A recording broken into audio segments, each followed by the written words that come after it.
So the last part of the section gets into all the different kinds of questions you could have. So they have the steps that will kind of walk you through how to solve these properly. So the first thing you want to do is remove parentheses using the distributive or associative properties as necessary. Then you're going to combine like terms on each side of the equation separately. So again, you're not mixing one side with the other side yet. You're just doing what it says on each individual side. Once you've combined as much as possible, then the only thing left to do is start to move stuff from one side of the equals to the other. So now you're going to use the addition property or subtraction property to do that. And then the last step should be division.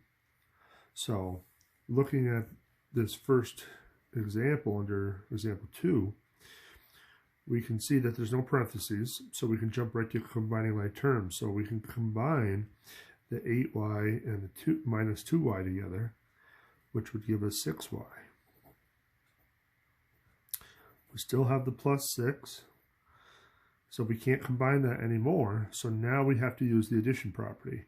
So the first thing we got to get rid of is anything that's added or subtracted.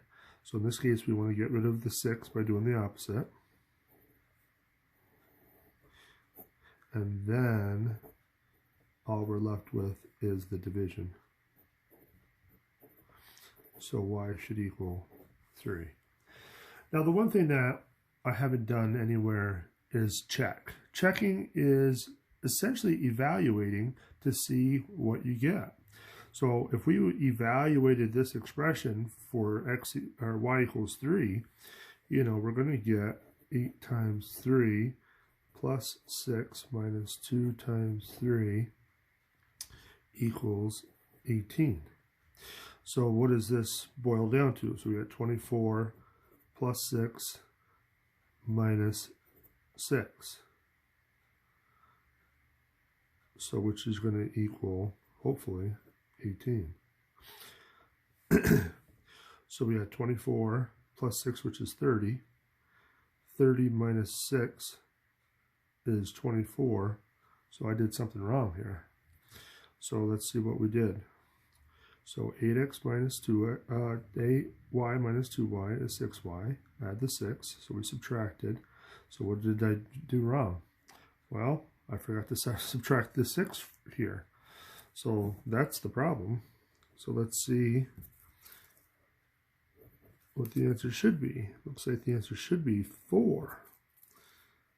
No, excuse me, 2. So let's try that one more time. And maybe we'll get it right this time. So if we substitute a 2 in, so we had 16. Oops, I did it again. So we had 16 plus 6, which is 22. 22 minus 4 is 18. So 18 equals 18. So we're good. So 2 was the answer. So not a bad thing to do to check your work once in a while. You don't have to do it all the time, but at least check it once in a while when an answer seems a little funny. Okay, so let's move into the next one. So again, we got some x terms that we can combine. So the 7x and the minus 8x. So that should give us a minus 1x minus 8 equals 11. So now if we add the 8 to both sides, we'll get 19. And now if we divide by the negative 1, so we get x equals negative 19. Okay, so let's do a couple more, and then we'll save the last ones for another video. So we have, for C, now we have the x's on both sides of the equals.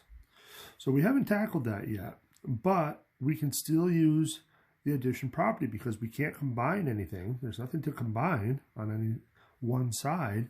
So now we do have to start moving stuff around. We can move terms. This is a positive 9x. We can move it to the other side by subtracting it from both sides. So that will cancel them out. So 15 minus 9 is 6x. equals the positive 30. Divide by 6 on both sides. And you get x equals 5. All right, so now we got a little bit of everything on both sides. Now, with these problems, you have a lot of choices. You can move the 4x over to the other side by subtracting it. We could add 24.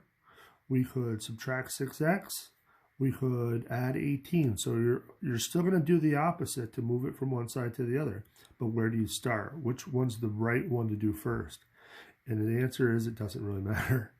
Because whatever you do first is going to dictate what you're going to do second.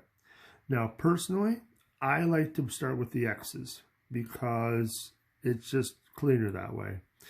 So, and now which one do we want to move? Some people like their x's on the left-hand side. Some people, it doesn't matter.